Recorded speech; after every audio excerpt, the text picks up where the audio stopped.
Dr. Sabrina Solt. I am a naturopathic medical doctor and I practice right here in Scottsdale, Arizona.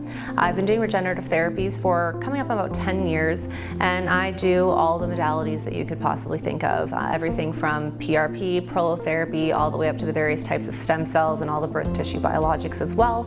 In addition, I usually craft comprehensive plans for my patients that involve things like hormone replacement therapy, nutritional supplementation. We also dive into things like peptides and of course other IV therapies as well.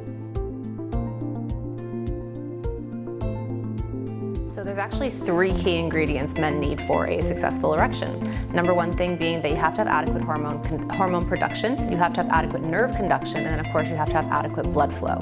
Now blood flow is of course the thing that most people attribute to an erection because it is simply the engorgement that allows you to get the erection itself.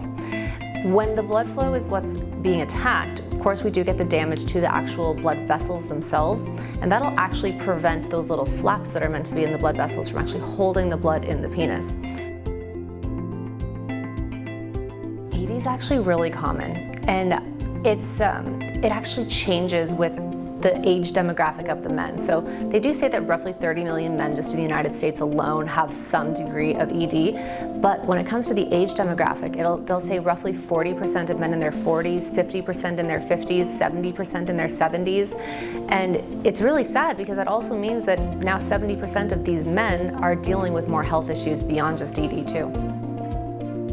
ED is usually never a standalone issue unless it's a result of something like a trauma that occurred to the area. ED is almost always a symptom of something greater happening underneath.